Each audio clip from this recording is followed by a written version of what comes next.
talking about education.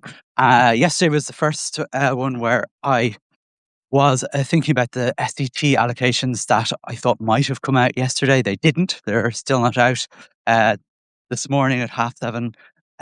But I've been thinking quite a bit about them, and I actually created um, that video that I was talking about yesterday about what would happen if the Department of Education was bothered about actually creating the clusters rather than us having to scramble around in the cluster games. So I just have a couple of thoughts on this, thanks to feedback I've received yesterday from a couple of people, and essentially feedback I've been receiving a lot because I've been going on about this for a long time.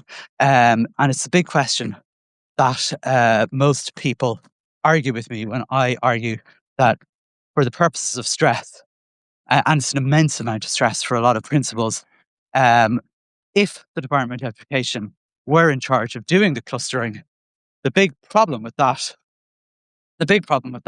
is that schools don't get to choose who their partner is, and they risk basically the department choosing a school where, one, you may not like the cluster. You may not get on with the principal of that school. I mean, it could be something as simple as that. It could be that the cluster doesn't suit you because you've had a relationship with the school for the last 20, 30 years or whatever it is. Well, it won't be 20, 30 years, 5 years. And you're not going to be told by the Department of Education to break up with them. You may be the school that ends up losing a teacher, which is the greatest fear of all.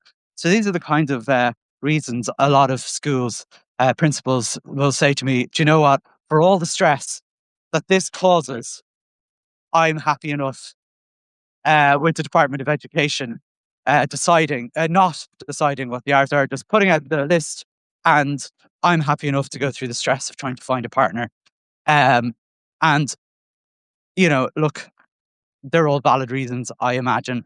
Just because I don't agree with those reasons or whatever, doesn't mean I'm right. I just think for the amount of stress that this causes, it is one of the worst times in the school year. I don't think it's worth that. I would rather just somebody told me what my cluster partner was, and that would be our arrangement for the year, and they would do that year after year. So that's what I think. But I have a question for all those people who don't want the autonomy over and don't mind and will take the stress over the autonomy.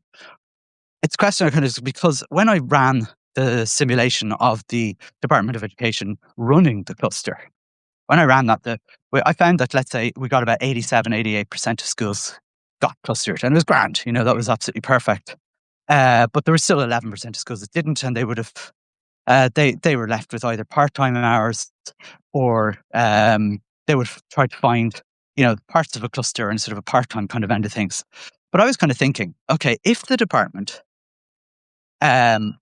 sort of said, if we're allowed to do the clustering and we don't manage to get you exactly 25 hours, and what if we could get you to 22 and a half hours with your most local neighbor, or something close to 22 and a half hours, and then we upped it to a full-time post? Would you do it then? Or what if they were even more generous and got to 20 hours and upped it to a full-time post? Would that be worth it? And the question I'm going to leave you with today is, what would be worth you giving up your autonomy for the set allocations?